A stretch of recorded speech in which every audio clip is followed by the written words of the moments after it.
All right, YouTube, it's 1 month out from Trump's inauguration. That means he will become President Donald Trump as opposed to President elect Donald Trump. The electors are all in.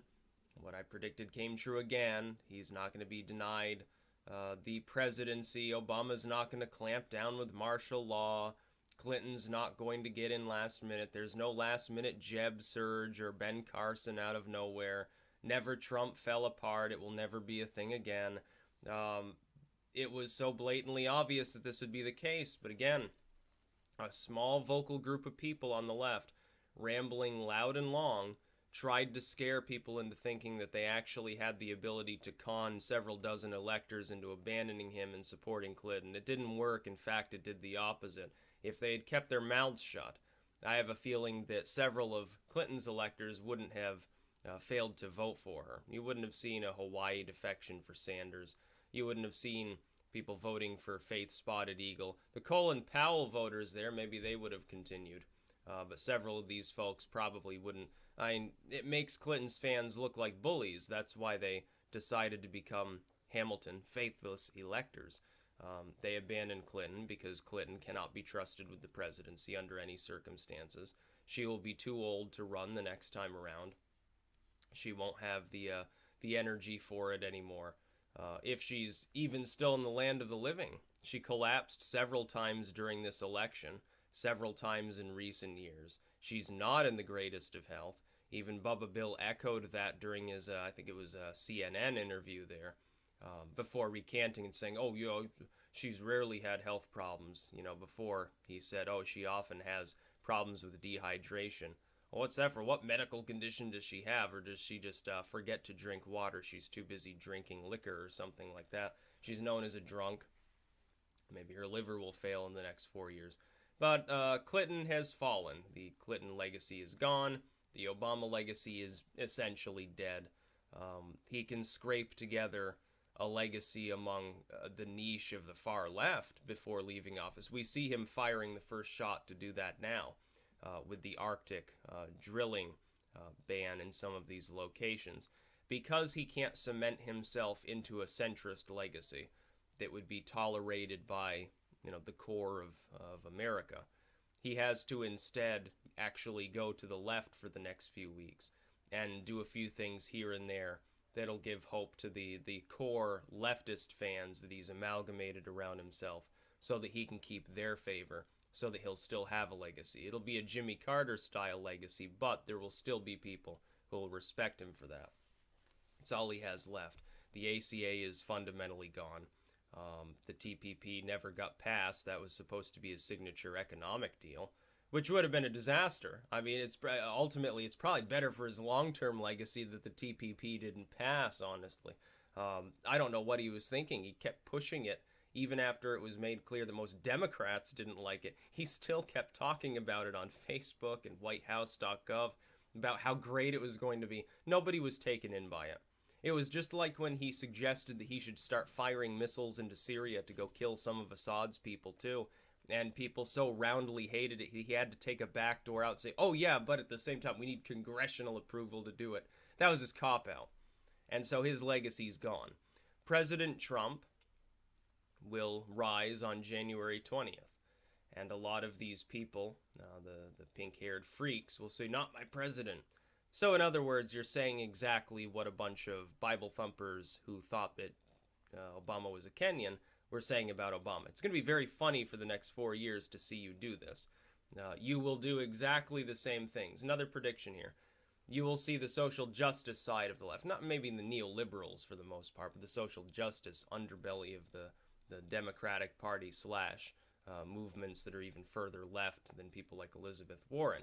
You're going to see them regress into the childlike behavior that you saw from some of the worst elements of the GOP for the last few years.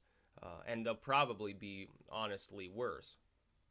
And because they don't believe in gun rights or anything like that, it's not like they can accomplish anything. It's good. For them to be the out party is probably safer for our nation at this point because we have a lot of social alienation to solve. Trump, if he focuses on jobs and the economy, will do just fine. And he'll be remembered as at least an average president at least along terms of like Bubba Bill, or maybe a little more popular, maybe a Reaganite figure.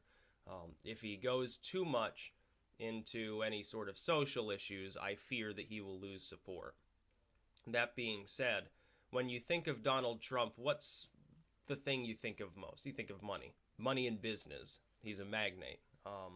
His acumen is more on the business end, on the end of taxation, jobs, foreign policy. Of course, post 9/11, he emerged as one of these sort of Giuliani-esque figures who went from not really having that national, political or media presence to being someone who did, specifically because he happened to be there at the time. Therefore, I think he could do good things with diplomacy. You see him already doing that. He manages to eke out a friendship with the Philippines, despite the fact that Duterte, until recently, looked like he was going to lean towards China, largely abandon his Western allies. Trump gets in there, takes a phone call from him. All of a sudden, he's like, yeah, United States is fine. I don't have a problem with that. We can negotiate. We can be friends. Well, it's great. You just saved. He's not even in office yet, and he's already saved our relationship probably with the Philippines. That's pretty good, because that's one of the most pro-American countries that exist. People in the Philippines, when they conduct polling, astonishingly, they feel more positively about this country than people from this country do. That's not the sort of ally that you want to lose. Same with Vietnam, oddly enough. Despite the Vietnam War, I think they were a couple points above the average American in feeling positively towards the United States. Now, one thing, of course, that needs to be made clear, and people should have been saying this under Obama too, both his fans and his critics, is that Uncle Sam, or the president, or the government at large, does not necessarily represent the will of the people of the United States in every endeavor. Therefore, when people said, oh, U.S. is trying to control everything through the TPP, yeah, the people of the United States never supported the TPP. It was Obama who wanted that. Obama and a slim majority of Democrats, not even a particularly compelling majority of his own party, ever supported that. Them and some U.S. business firms, really multinational business firms that just happened to have spawned in the United States that have become globalized entities. Now I see earlier, and I don't have much hope for the Libertarian Party in 2020 if Austin Peterson becomes the nominee. Because apparently he was talking about, oh, globalism is libertarianism. It's nationalism that's anti-libertarianism. So he's either too dumb to understand the difference between globalism at large in its current form and the idea of simply trading and traveling globally. He's either too dumb or he's too corrupt to care about the issue. And he's actually bought this sort of tired old line regarding globalism. Globalism is anti-libertarianism. It's an attempt to force people to live in proximity with those they may not want to, force them to do business with other countries, whether they want to or not, force multinational corporate control down their throat. It's an interventionist scheme. It's high tax based. It's not free trade. It never has been. It's certainly not a free internal market. So shame on him for being that dumb. And to think he was the one that looked kind of sane. He was the sort of sane runner-up to Gary Johnson, who honestly appeared to be more of a purist. I guess I was wrong on that too. I'm not having very good luck with the Libertarian Party like I have with the other parties in terms of predicting things. I think that maybe these people are smoking a little bit too much dope, honestly. I don't care if you smoke it, but if you're going to get involved with politics, you need to have a clear head. I wouldn't want a drunkard in office either. Because probably get delirium tremens, just start shaking and hallucinating or something like that. Trump more or less appears to be a teetotaler, or at least supposedly. Some people think he snorts cocaine. I don't see any evidence of that, but if he enjoys the occasional line, who cares? CIA does it all the time. All these same people trust the CIA to tell them that Russia was involved with our election. So I'm not going to read too much into that. Let a president have a beer once in a while or a cigarette or a line of coke, yeah, but if they're constantly inebriated, yeah, it could be a little bit of a problem. I think Trump will do fine. I believe, because I think he'll stick to mainly jobs and economics, I think he'll do quite well. If I turn out to be wrong and he starts rambling about social issues to solidify his party or why-ever he chooses to do so, things will be less good for him. Foreign relations would be another important thing to focus on. Now, that would be secondary, though, in nature to our ailing economy. If he wants to retain the support of the Rust Belt, in fact, vastly expand his support, all he has to do is rip apart NAFTA and let the free market take its course. That's all he has to do. We're capable of outcompeting many other countries in this world, even on manufacturing. Regardless of the laws we have in place, you can reduce regulations in some aspects to make things cheaper for business. You can certainly reform the tax code to create a lot of startups and cause small businesses to grow. These areas of manufacturing, yeah, they'd come soaring back to life.